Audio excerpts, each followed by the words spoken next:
This program is powered by Mega Bank Nepal Limited.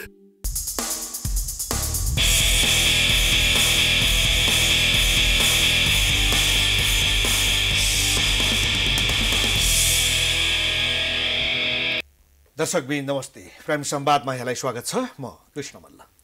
अहिले मुलुकका प्रमुख राजनीतिक दलहरू आफ्नो महाधिवेशन राष्ट्रिय सम्मेलन गर्नको निम्ति तयारी अवस्थामा छन्। नेपाली कांग्रेस, नेकपा एमाले, नेकपा माओवादी केन्द्र, यसैगरी राष्ट्रिय प्रजातन्त्र पार्टी राप्रपा पनि आफ्नो महाधिवेशनको तयारीमा छ।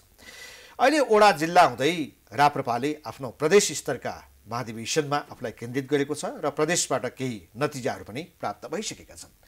अब राप्रपाले अबको नीति के लिन्छ, राप्रपाले आफ्नो महाधिवेशन मार्फत नेतृत्व कस्तो चयन गर्छ, नेतृत्वमा को आउला भन्ने यो चासोको विषय बनेको छ र राष्ट्रिय राजनीतिमा राप्रपाको भूमिका नदेखिएको बेलामा महाधिवेशनपछि राष्ट्रिय राजनीतिमा पनि हस्तक्षेपकारी भूमिका खेल्न सक्ने गरी राप्रपा कसरी आउँछ, यसमा केन्द्रित हुन गएका छौँ र यसको निम्ति राप्रपाकी केन्द्रीय सदस्य सावित्रा छेत्री हामीसँग हुनुहुन्छ।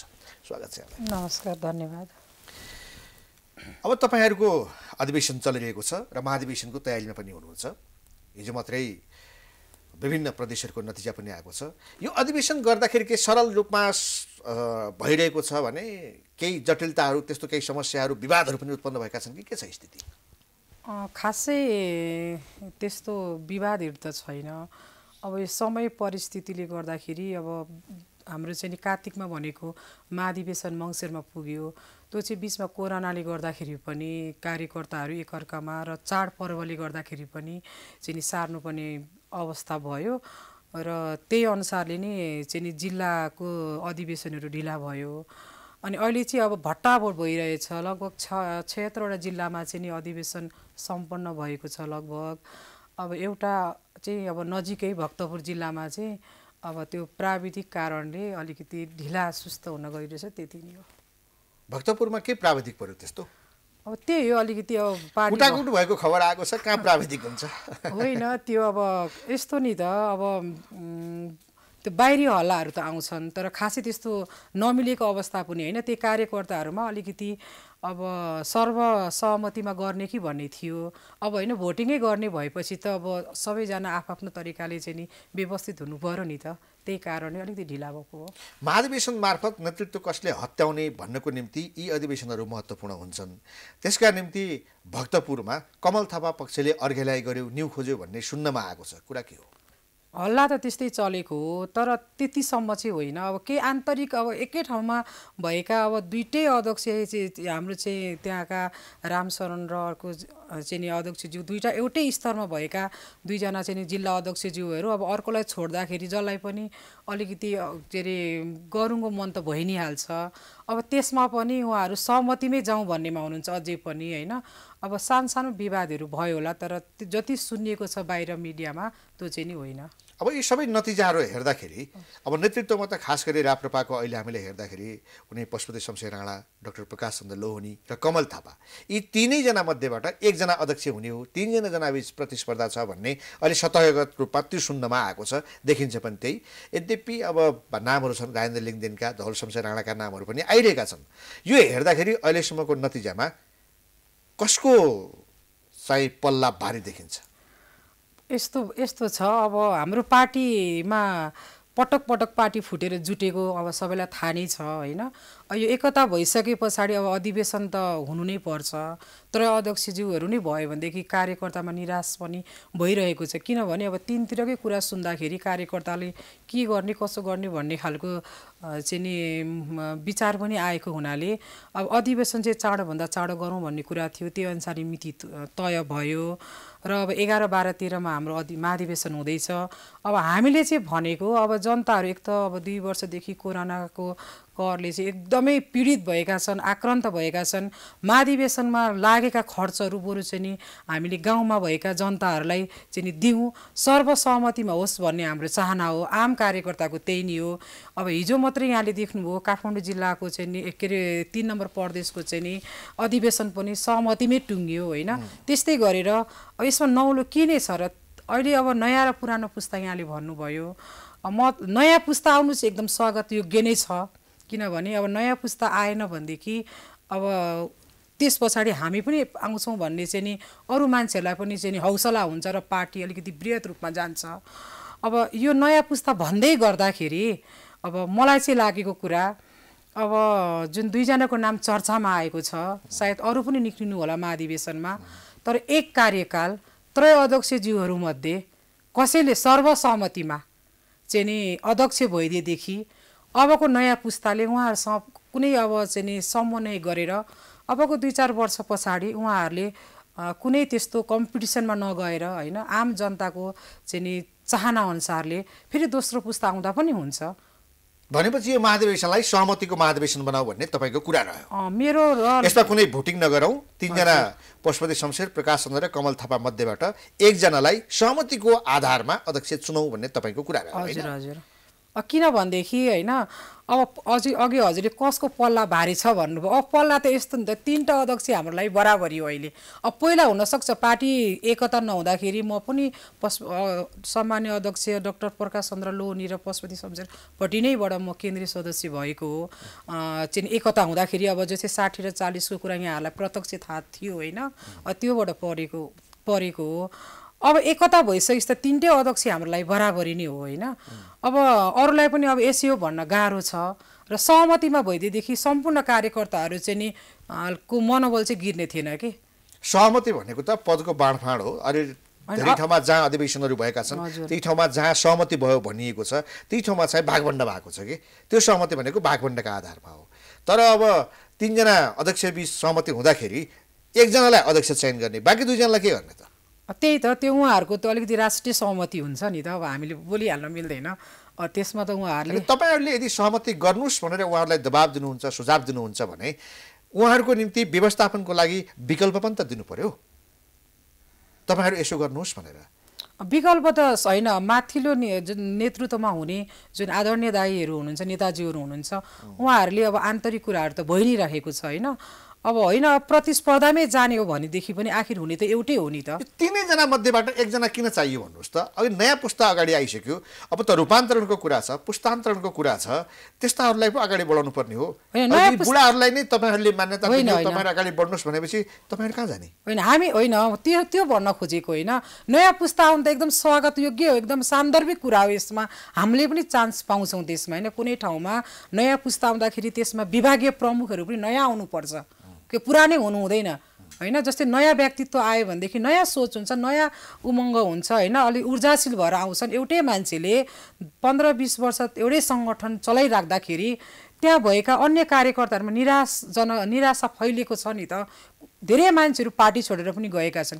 काङ्ग्रेस होस्, एमाले होस्, राप्रपा होस्, जुनसुकै पार्टीमा होस्, एउटै मान्छे हाबी भयो भनेदेखि त्यहाँ चाहिँ अरू मान्छेहरू चाहिँ विलयन भएर चाहिँ अन्त गएको अवस्था छ। र हाम्रो पनि चाहना चाहिँ नयाँ पुस्ता आओस् भन्ने नै हो। तर अहिलेको अवस्थामा पार्टी एकता भएको भर्खरै हो र एकता भइसके पछाडि त्रय अध्यक्षज्यूमध्ये एकजना कोही हुनुभयो भनेदेखि र बाँकीको दिनमा नयाँ पुस्ताले पनि त ट्रेनिङ जस्तो उहाँहरूबाट चाहिँ एउटा अध्यक्षज्यू भइसकेपछि उहाँहरूले पनि त्यही अनुसारले रोल क्रममा गएर पछि अब भनेपछि कम्तीमा यो महाधिवेशनसम्मका निम्ति नयाँ पुस्ताहरू जो छन् उहाँहरू चुप लाग्नु पर्यो। चुप लाग्ने होइन, सहयोग गर्न पर्यो। अब त्यो अनुसारले चाहिँ उहाँहरू परिचालित दाबी नगरौँ भन्नु पर्यो। दाबी नेतृत्व नयाँ पुस्ताले यो महाधिवेशनसम्मका लागि नेतृत्वमा दाबी नगरौँ, तपाईँको प्रस्ताव यही हो होइन? होइन त्यस्तो पनि भन्न खोजेको होइन। दाबी त अब सबैको नि हुन्छ होइन। तर अहिले जुन अब नयाँ र पुरानो पुस्ता भनेर अब 3टा अध्यक्षज्यूहरू पनि चुनाव लड्नेमा हुनुहुन्छ। अब त्यसमा अरू पनि निक्लिसकेपछि त अलिकति कार्यकर्तालाई पनि अलिकति अन्य के गरौँ भन्ने खालको हुन्छ। उहाँले पनि सहयोग गर्न पर्यो, त्रय अध्यक्षज्यूहरूलाई सहयोग गरेर यो महाधिवेशन एकता भर्खर भएकोले यो एकता भएकोले 3टा अध्यक्षज्यूमध्ये एकजना आउनु पर्यो। अनि पछि अनि उहाँहरूले अब समय नै छैन, लगभग अब 2 हप्तापछि तपाईँहरूको महाधिवेशन सुरु हुन्छ। कसरतै भएको छैन। त्यो एक रातमै मिल्ने कुरा हो नि। उहाँहरूले चाहनुभयो भने त्यो समयको कुरै होइन नि। के चाहिँ नयाँ छैन, नयाँ मान्छे आएर उठ्न खोजेको हो र पार्टीभित्रकै हो नि। पार्टीभित्रको कुरा मिलाउनु त उहाँलाई ठुलो कुरै भएन नि, त्यहाँ अलिकति केही कुराहरू नमिलेको हुन तीनजना नेताहरू आपसमा मिल्न सक्छन् भन्ने कुरा देखिन्न। विगतमा फुटेकै हो, योभन्दा अगाडि महाधिवेशन भएकै हो, कमल थापा अध्यक्ष भोटिङबाट चुनिएकै हुन्, तर त्यसको केही समयपछि पार्टी प्रकाश चन्द्रले पनि फुटाए, पशुपतिले पनि अर्कै पार्टी बनाए। अब त्यो चाहिँ अब यो तितो इतिहास तपाईँहरूसँग छ नि, तीनजना नेताहरूबीच संशयको वातावरण छ, एकले अर्कालाई शङ्का गर्नेछ, एकले अर्काको अस्तित्व स्वीकार नगर्ने परिस्थिति त हिजोको इतिहासले देखाएको छ त होइन। हिजोको दिनमा अब यत्रो टेलिभिजनहरू मार्फत चाहिँ हाम्रो त्रय अध्यक्षज्यूहरूले, कमल थापाज्यूले चाहिँ गीता छोएर चाहिँ कसम खानुभएको छ। अब पनि साँच्चै म पनि एउटा सिपाही हो त्यो पार्टीभित्रको, होइन, म पनि एउटा ओडाबाट चाहिँ सङ्घर्ष गरेर आएको महिला हो, म कसैले टिका लाएर यहाँसम्म आएको होइन। मलाई पनि एकदम दुःख छ यो पार्टी फेरि फुट्यो भने हाम्रो उहाँहरूको त अब यत्रो काल चाहिँ अब राजनीति गरेर चाहिँ नि लगभग अब 70 को हाराहारीमै हुनुहुन्छ सबै अध्यक्षज्यूहरू।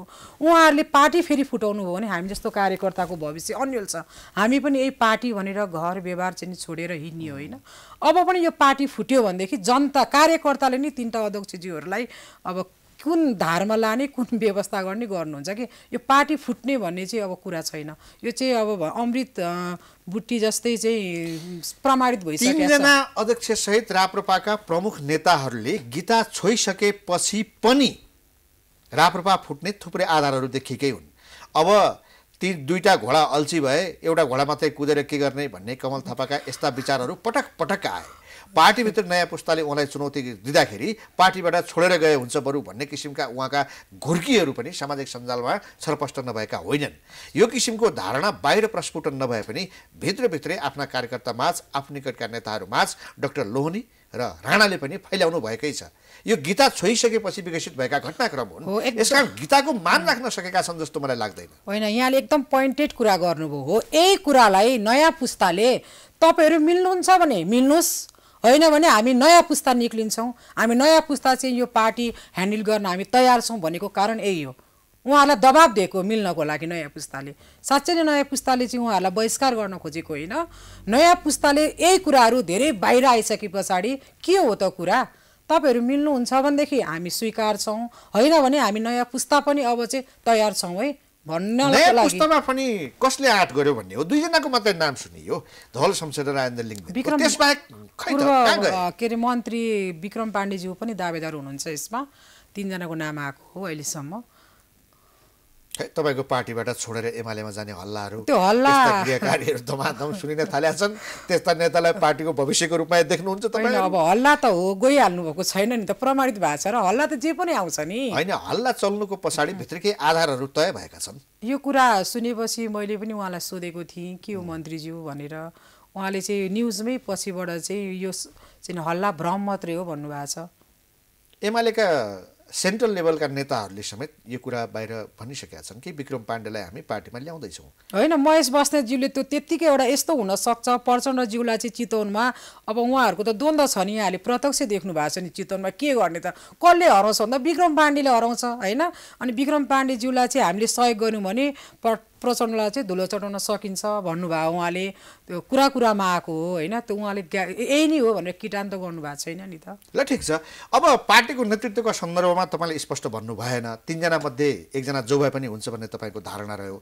तर तपाईँको पृष्ठभूमि अघि नै यहाँले भनिहाल्नुभयो, म लोहनी पशुपतितर्फबाट आएको मान्छे त्यही भएर केन्द्रीय सदस्य भए भनेर। तपाईँको एउटा भित्री मनसाय होइन, चाहना त पशुपति शमशेर अथवा लोहनी यी दुईजना मध्ये एकजना भइदिए हुन्थ्यो भन्ने त अवश्य होला नि। होइन, मैले प्रष्ट भने म एकदम प्रष्ट वक्ता, म त पार्टीभित्र पनि सायद यहाँले सुन्नु भएको छैन, म एकदम जे छ अगाडि भन्छु। ढाट्ने छल्ने भएर नि आजसम्म जो पनि नेताहरू नेतृत्वमा पुग्नुभयो जनताले दुःख पाएको कारण त्यही नै हो। म भन्छु सकिन्छ भने गर्ने, सकिँदैन भने ब्याग बस्ने, मेरो धारणा यही छ होइन। अब मैले यहाँलाई त्यो भन्नुको कारण चाहिँ म बुढाई नकण्ठमा चाहिँ उपमेयर लड्दै गर्दा 74 सालमा त्यतिखेर गाई चिन्ह लिएरै लडेको हो होइन। अनि लड्दाखेरि पछि पार्टी फुटेपछि म अलिकति चाहिँ अब कता जाने भन्ने अनभिज्ञ भएँ होइन। त्यतिखेर चाहिँ अब महिला नेतृत्वज्यूहरूले पनि अब आफ्नो चाहिँ नि पद सम्हालेर साइड लागेको अवस्था थियो। अनि म त नितान्त अब चाहिँ नि जनताको भोट चाहिँ नि अब हार जित त भइ नै हाल्यो, हारे पनि म चाहिँ नितान्त अब के गर्ने त, कतातिर जाने भन्ने कुरामा बसिरहेको थिएँ। त्यस पछाडि अब कमल थापाज्यूपट्टि त्यति मेरो लबिङ पुग्न सकेन। अनि त्यहाँबाट म बसिरहेको अवस्था थियो। पछिबाट अब के गर्ने त भन्दा मेरो आदरणीय बुवा जयकुमार खड्काज्यू चाहिँ अमेरिका हुनुहुन्थ्यो। अनि उहाँले आइसके पछाडि अब ठिकै छ, अब के गर्ने त, एउटा न एउटा धार त समाउनै पर्यो भन्ने किसिमले मैले प्रश्न भने यहाँ अब कसरी सम्झिनुहुन्छ। अनि त्यहाँबाट अब हाम्रो यतापट्टिको एक धार चाहिँ अध्यक्ष सामान्य अध्यक्ष पशु शमशेरपट्टि नै गएको हुँ। र त्यस पछाडि अब पार्टी मर्च हुने बेलामा त्यो त यहाँले भने जस्तो जसको नि भागमा अब पनि पशुपति शमशेर राणा अध्यक्ष हुँदा तपाईलाई खुसी लाग्छ नि? होइन, मलाई त्यस्तो छैन। त्यतिखेर मैले त्यतिखेरको परिस्थिति भने राजनीतिमा त लबिङहरू हुन्छन्। महाधिवेशनको बेलामा त कोही छैन। महाधिवेशनको बेलामा त आफ्नो नेतालाई अध्यक्ष बनाउनको निम्ति कम्मर कसेर लाग्छन्। तपाईहरु चाहिँ किन चाहिँ यो घाँटी भन्दा तल सबै कुराहरू राखेर बसिरहनु भयो? होइन, छैन किन मनमा एउटा मुखमा महाधिवेशन के अरे पार्टी एकता भइसकेपछि त तीनटै अध्यक्षज्यूसँग हाम्रो सम्बन्ध उत्तिकै छ नि। उहाँहरूले उत्तिकै हामीलाई चाहिँ सरसल्लाह गरिराख्नु भएको छ। अनि कसरी चाहिँ कुनै विभेद छैन, विभेद छैन। जो आए पनि म त स्वीकार्छु। अब यो राप्रपा भन्ने पार्टीलाई राष्ट्रिय राजनीतिमा किन बचाइरहनु पर्यो? राष्ट्रिय राजनीतिमा नराप्रपाले कुनै भूमिका खेल्न सक्छ? यसका एजेन्डा हेर्ने हो भने पुरै पुरातनवादी खारेज भइसकेका, देशबाट विस्थापित भइसकेका त्यस्ता प्रकारका एजेन्डाहरू बोकेर हिँडेको छ। यो राप्रपा यो देशका निम्ति, जनताका निम्ति किन आवश्यक छ? किन छैन त? अहिलेसम्म संवैधानिक राष्ट्र संस्था सहितको हिन्दू राष्ट्र भनेर चाहिँ नि कसले चाहिँ नि वकालत गरेर सडक आन्दोलन गरेको चाहिँ राष्ट्रिय प्रजातन्त्र पार्टीले होइन र? अनि यो पार्टी भएन भनेदेखि त साँच्चै भन्नुपर्दाखेरि देशको अस्तित्व रहँदैन। यो देशमा चाहिँ नि हिन्दू राष्ट्र र संवैधानिक राष्ट्र संस्था सहितको प्रजातन्त्र भनेर उठाउने पार्टी नै यही नै हो। अनि यो पार्टी भएन भनेदेखि अरू पार्टी समाप्त भइसकेका एजेन्डाहरू भए, खारेज भइसकेका एजेन्डा भए। एजेन्डा खारेज भए जनताको मनमा। संविधान एक किसिमको छ, त्यसमा राजाले समेत गणतन्त्र स्वीकार गरेर हिँडिसकेको अवस्था छ। जनताको मनमा, धर्मनिरपेक्ष जनताको मनमा यहाँले भन्नुहोस्, राष्ट्रपति अस्ति जानुभयो, पशुपतिमा जानुभयो होइन? उहाँले धर्मनिरपेक्षता गराए तापनि उहाँको मनमा त रहेछ नि त हिन्दू धर्म। मैले पाप गऱ्यौँ, हामीले चाहिँ पाप गऱ्यौँ भन्ने त रहेछ नि त। अनि त्यस्तोको हुँदाहुँदै धर्म रातारात एउटा कागजको टुक्रामा चाहिँ नि धर्मनिरपेक्षता भन्ने कहाँ थियो 62-63 आन्दोलनमा? हाम्रा मठ मन्दिरहरूमा घुम्ने काम त अमेरिकी राजा ऱ्यान्डी बेलले पनि गर्छन्। अमेरिकाका राष्ट्रपति जो बाइडेनले पनि तिहारमा दीप जलाए, उनले पनि टीका लगाए। यसको अर्थ उनीहरू हिन्दू हुन्? होइन, उहाँ आस्था त रहेछ नि त। उहाँहरूले बुझ्दै जानु भएको छ। अहिले विश्वको धेरै ठाउँहरूमा हिन्दूको मूर्तिहरू चाहिँ स्थापित भयो कि भएन नि त? आफ्नो धर्महरू हामीले नि बचाउँदै लाने हो नि। जसरी विदेशीहरूले चाहिँ नि नेपालमा र चलखेल गरे धर्म फैलाउनको लागि, त तपाईँ हाम्रो कर्तव्य के त? हामी नेपालमा जन्मेर एउटा पवित्र भूमिमा हामी जन्मेर चाहिँ आफ्नो राष्ट्र एउटा विश्वको एउटा मात्र चाहिँ नि देश हिन्दू राष्ट्र चाहिँ हामीले बनाउन सकेनौँ भने हामी बाँचेको के अस्तित्व भयो? हाम्रो पृष्ठभूमि के हो त? अब यो धर्मप्रतिको आस्था एउटा कुरा हो, धर्मलाई राजनीतिका रूपमा प्रयोग गर्नु अर्कै कुरा हो। जस्तो अब राष्ट्रपतिको यहाँले उदाहरण दिनुभयो। राष्ट्रपति त यो गणतन्त्र हो, उहाँ गणतन्त्र मुलुकको राष्ट्रपति हो नि त। उहाँले त उहाँ त गणतन्त्रलाई मान्नुहुन्छ, धर्मनिरपेक्षलाई मान्नुहुन्छ, यो संविधानको उहाँ संरक्षक हो भन्ने चिज हो नि त। उहाँ मन्दिरमा जाँदै मान्दैनौँ नि। हामीले त राष्ट्रपतिको कुरा गरे, राष्ट्रपतिको कुरा गरे, यो देशमा यो गणतन्त्र स्वीकार गरेकाहरूको कुरा गरे होइन? अब उहाँहरूको चाहिँ धर्मप्रतिको जो आस्थाको कुराहरू छन्, उहाँहरूले चाहिँ मठ मन्दिर जाँदैमा अब हिन्दू धर्मसँग जोडिएका केही आस्थाहरूलाई सम्मान गर्दैमा उहाँहरू चाहिँ राज संस्थै फर्काउन थाल्नुभयो। हिन्दू धर्मप्रति उहाँहरूको आस्था छ भन्ने कुराको अर्थ लाउन मिल्ला र? सुन्नुहोस् न, त्यो त एउटा सम्मानका रूपमा, प्रतीकका रूपमा, राजनीतिका रूपमा, एउटा स्टन्टका रूपमा प्रयोग गरेको होइन। मलाई चाहिँ नि कुनै पनि एउटा खाना मन पर्दैन भनेदेखि त्यो खाना म खाँदिनँ, उतापट्टि पन्छाउँछु होइन? भनेपछि त्यो अरूले चाहिँ खाँदैछ भने फेरि म लुकेर गएर चाहिँ कुनाबाट खान्छु भनेदेखि त्यो चाहिँ सान्दर्भिक भएन कि। उहाँहरू हिन्दू पृष्ठभूमिमा जन्मेको व्यक्तित्व हो नि त राष्ट्रपतिज्यू पनि। कुनै बाहिरबाट चाहिँ नि आएर चाहिँ नि यहाँ स्थापित हुनुभएको होइन नि त होइन? उहाँले अबको दिनमा बाबुरामहरू लगायत यही धर्मलाई विभिन्न नामकरण गरेर हिँड्नुहुन्छ। अहिले उहाँले टिको लगाएर यही चाहिँ नि चतरामा गएर पूजा गरेर गोर्खामा गएर चाहिँ नि बलि चढाएको अवस्था छ भनेदेखि हाम्रो राष्ट्रिय प्रजातन्त्रको यति मात्र हो, जनताहरूलाई हामीले चाहेको चाहिँ नि जनतालाई सुशासन र चाहिँ नि एउटा चाहिँ नि घाँस बाँस कपासको कुरा छ होइन? त्यो चाहिँ नि गणतन्त्रमा भएका सरकारहरू जति पनि छन् कुनैले पनि जनताको चाहिँ नि मार्ग नबुझेको अवस्था छ। तसर्थ हाम्रो चाहिँ एजेन्डा त्यही भएर जनताको चाहिँ आवाज चाहिँ नि घर घरमा चाहिँ के अरे नेताको कानमा पुगोस् र जनताले चाहिँ नि रोजगारी पाओस् होइन? निशुल्क शिक्षा पाओस्, निशुल्क चाहिँ नि स्वास्थ्य सुविधाहरू उपलब्ध होस् होइन। यत्रो चाहिँ नि कार्यकर्ताहरू चाहिँ नि जुलुसमा लिएर गएको छ, पैसा चाहिँ नि बन्डलहरू बाँडिरहेको छ। यहाँलाई अहिले थाहा छ अर्बौँ पैसा विदेशिएको छ। ब्याङ्कहरूमा ऋण लिन जाँदाखेरि चाहिँ ब्याङ्कले ऋण नदिएको अवस्था छ, ब्याङ्क रित्तिएको अवस्था छ होइन। र सानसाना वित्तीय संस्थाहरू पनि चाहिँ नि धेरै चाहिँ नि अब के भन्छ कमजोर अवस्थामा पुगेको छ। यस्तो हुँदाखेरि, यस्तो देशको अर्थतन्त्र हुँदाखेरि यो सरकारले के हेरेर बसेको छ? कसको लागि राजनीति गरेको छ? कसको लागि राष्ट्रपति भएको छ? कसको लागि प्रधानमन्त्री भएको छ? बुढाइला कण्ठमा म शेरबहादुर देवाललाई यहाँको मिडिया मार्फत भन्न चाहन्छु, त हजुर त्यहाँ बस्नु भएको छ, तपाईँलाई खानेपानी समेत लान धौधौ थियो। त्यहाँनिर तपाईँको नाला खानेपानीको नाला काटेर हामी नै गएर चाहिँ तपाईँलाई त्यो खानेपानीको व्यवस्था गरेको हौँ भनेपछि तपाईँको अब हैसियत के हो त? प्रधानमन्त्री भएर तपाईँले त्यहाँको जनतालाई के गर्नुभएको छ? तपाईँले पनि डडेलधुराबाट आएका जनताहरू बोकेर राजनीति गर्नुभएको छ। साँच्चै राजनीति गर्नुहुन्छ भने बुढाइला कण्ठबाट 4 नम्बर क्षेत्रबाट अब यहाँले उठाउनु भएका यी प्रश्नहरू, गणतन्त्रवादीहरूले गरेका कमी कमजोरीहरू, यो धेरैले प्रश्न उठाएका छन्, ठिक छ। तर बलिया त उनीहरू नै देखिन्छन्। उनीहरूले 2-4 वटा कमी कमजोरी गरे भन्दैमा यो व्यवस्था गणतन्त्र ढलेर, धर्मनिरपेक्षता ढलेर तपाईँले भने जस्तो राज संस्था र हिन्दू अधिराज्य कसरी कायम होला? त्यही त होइन, जनताले कहिले चाहिँ चाहेका थिए त गणतन्त्र? ल भन्नुहोस् त, राजा यति भनिदिनुहोस्, राज संस्था र हिन्दू अधिराज्य तपाईँहरू कसरी कायम गर्नुहुन्छ? हामी होइन, जनताको अब जनमत सङ्ग्रह गर्नु पर्यो हाम्रो एउटा माग हो। किनभनेदेखि जनमत सङ्ग्रह गर्दाखेरि 100% राजाको पक्षमा भोटिङ हुन्छ होइन।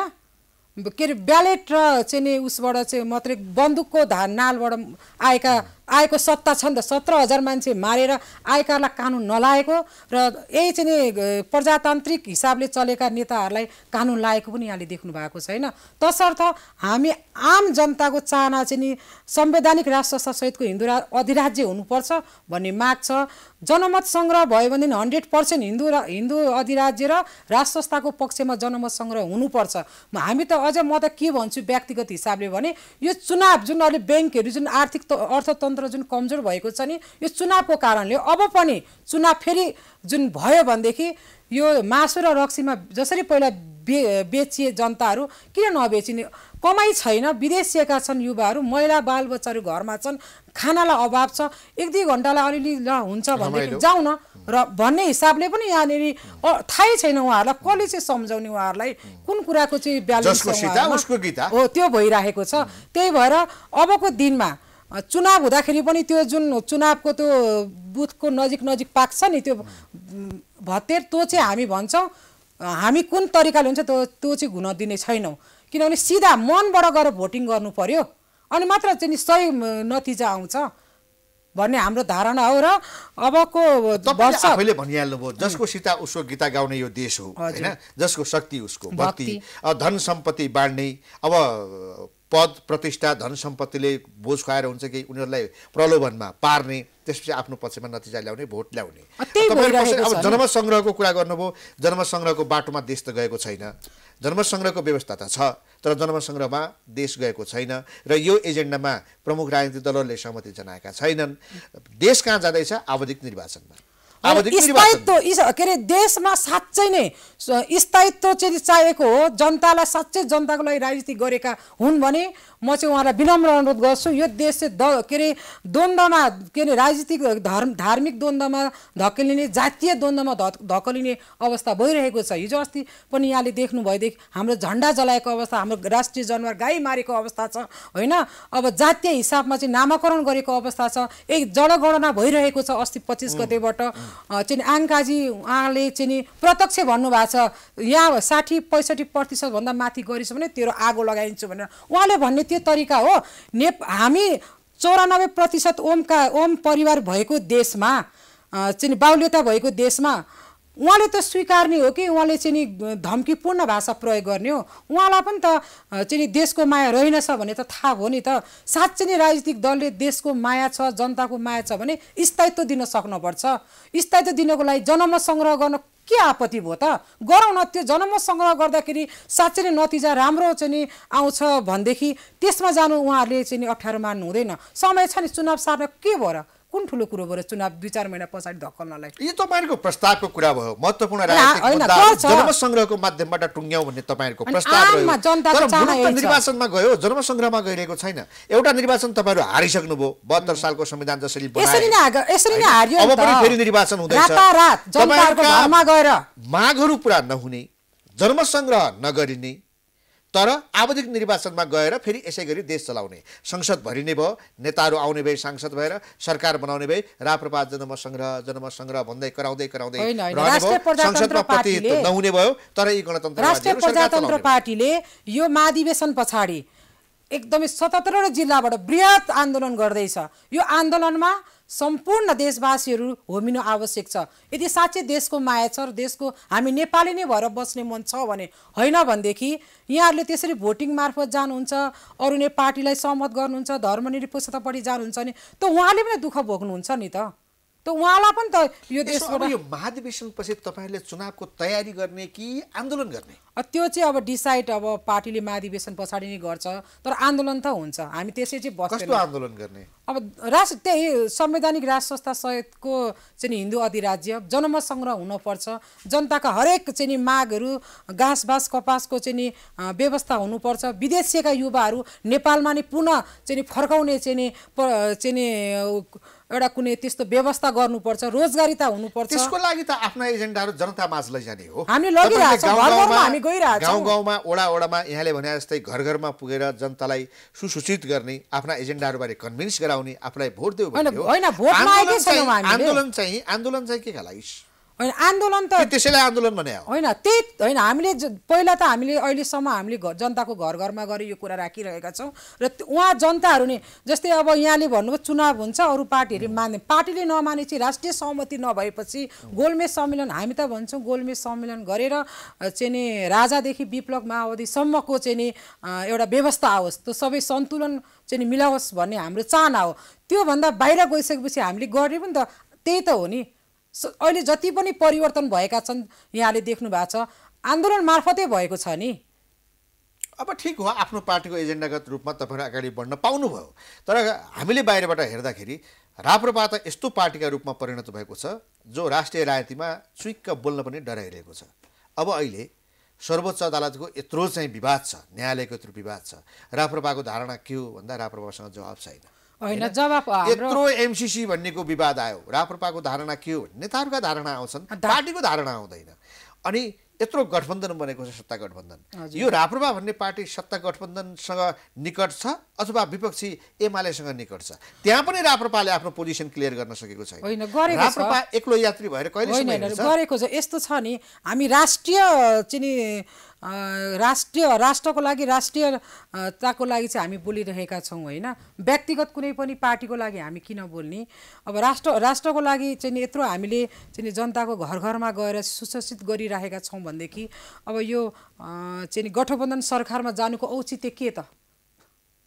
किन जाने हामी? हाम्रो त एजेन्डा अघि हजुरले भने जस्तै संवैधानिक राज संस्था सहितको हिन्दू अधिराज्य उहाँले स्वीकारेर तपाईहरुले यो सत्ता गठबन्धनलाई समर्थन गर्ने अथवा यो ठिक छ भन्ने कि अथवा यसको विपक्षमा रहेको एमालेको त्यो कित्तामा तपाईहरु उभिने? एमालेको कित्तामा पनि छैनौँ हामी, यसमा पनि छैनौँ। राष्ट्रिय प्रजातन्त्र पार्टी अबको दिनमा चाहिँ नि राष्ट्रिय पार्टी कसरी हुने, जनताका एक्लै हिँड्ने सामर्थ्य छ राप्रपामा? किनभने उहाँहरु गठबन्धन गरेर जानुहुन्छ चुनावमा। त्यो त पछिको कुरा हो, त्यो त अवस्था हेरेर त्यसपछिको कुरा हो। तर अहिलेसम्म त हाम्रो पार्टीले एक्लै चाहिँ नि देशमा चाहिँ नि अघि बढिरहेछ। तपाईहरुको दृष्टिकोणमा एमाले पनि गलत छ, सत्ता गठबन्धन पनि गलत छ। गणतन्त्रवादी त हाम्रो लागि गलतै हो नि, हाम्रो त एजेन्डै अर्कै छ। हामी त प्रजातन्त्र चाहन्छौँ, चाहिँ नि देशमा मौका आउँदा हिजो सँगसँगै सत्तामा बस्ने, सरकार चलाउने, मन्त्री बाँड्ने मौका आउँदा अनि अहिले चाहिँ मौका नहुँदाखेरि दुवै गलत हुँदैन। होइन, त्यो मौकामा अब त्यतिखेरको अवस्था बेग्लै थियो। अब अध्यक्षजीहरूले कुन तरिकाले सहमति गर्नुभयो त्यो म जतिको एउटा सानो सिपाही नै हो, त्यो भन्न मिल्दैन, उहाँहरूले गर्नु होला। तर मेरो चाहिँ नितान्त के भने यत्रो चाहिँ नि 15-16 वर्षदेखि राजनीति गरेर आजसम्म चाहिँ हिन्दू अधिराज्य र राज संस्था भनेर बिताइयो, होइन? अबको दिनमा गणतन्त्रमा चाहिँ कसरी फर्किने त? हाम्रो चाहिँ नि एकमुठी सास रहन्जेलसम्म यो देशलाई चाहिँ नि हिन्दू अधिराज्य र संवैधानिक राज संस्था सहित प्रजातन्त्र नै चाहिँ नि होस् भन्ने धारणा हो हाम्रो। अब एउटा के पनि गाइगुई चलेको र त्यस सम्बन्धी कसरत भएको पनि सुनिन्छ भने यो गणतन्त्र ल्याउन प्रमुख भूमिका खेलेकाहरू प्रचण्ड बाबुराम जो उहाँहरू हुनुहुन्छ यद्यपि काङ्ग्रेसको नेतृत्वमा भन्छन् तर जरा हालेको अभियान चलाएको उहाँहरूले नै हो। यत्रो वर्ष द्वन्द्व चलाउनु भयो मुलुकमा, त्यसपछि एजेन्डा ल्याउनु भयो, के अनेक भयो, गणतन्त्रको नारा उहाँहरूले ल्याउनु भयो होइन। यी गणतन्त्रवादी भनिएकाहरू, धर्मनिरपेक्षतामा विश्वास गर्नेहरू अब हिन्दू राष्ट्रमा फर्किँदैछन्। अघि नै यहाँले भने जस्तो बाबुराम त टीका लगाएर हिँड्न थालिसके नि। हजुर, रविन्द्र मिश्रज्यू पनि त अहिले उहाँले पनि त भन्दै हुनुहुन्छ यी नेताहरू भन्दा त राज संस्था धेरै ठिक थियो। राज संस्था हुँदा यहाँले पनि महसुस गर्नुभएको होला 11 बजे 12 बजे राति एक्लै महिला हिँड्दाखेरि पनि प्रहरीले सोध्थ्यो कहाँ जानुहुन्छ भनेर, गाह्रो पर्दा घरसम्म पुर्याइन्थ्यो। आज त्यही प्रहरीद्वारा, आज त्यही मान्छेहरूद्वारा हामी महिलाहरू सुरक्षित भएको देख्नु भएको छ। गणतन्त्रमा सुरक्षा भएन। अब नैतिकता भएन, नैतिकता भएन। बाबुराम प्रचण्डहरू राज संस्था र हिन्दू राष्ट्रको मुद्दामा फर्किने सम्भावना देख्नुहुन्छ कि देख्नु? देख्छु म, किनभने प्रचण्डज्यूले धेरै ठाउँमा भनिसक्नु भएको छ मेरो ज्यानको सुरक्षित ग्यारेन्टी हुन्छ भने मलाई कुनै आपत्ति छैन भनेर। बाबुरामजीले मुखले नभने पनि एकचोटि उहाँले नि भनिसक्नु भएको छ नि राजासँग नि मिलेर अघि बढ्न सकिन्छ भनेर। त्यो उहाँहरूले अझै अनि त्यसपछि सबैभन्दा जड त वैद्य हुनुहुन्थ्यो, मोहन वैद्य, उहाँले त खुलेरै कुरा के अरे स्वागत गरिसक्नु भएको छ। जहाँसम्म लाग्छ अबको चाँडोभन्दा चाँडै नेपालमा यहाँले संवैधानिक राज संस्था सहितको हिन्दू अधिराज्य र प्रजातान्त्रिक चाहिँ सरकार यहाँले देख्न सक्नुहुनेछ। हस्, धेरै धन्यवाद। हस्, थ्याङ्क यू सो मच। दर्शकबिन, प्राइम संवादमा हामीसँग राप्रपाकी केन्द्रीय सदस्य साबितका छेत्री हुनुहुन्थ्यो। उहाँसँगको कुराकानी सकिन्छ। हामी सबैलाई बिदा दिनुहोस्। नमस्ते।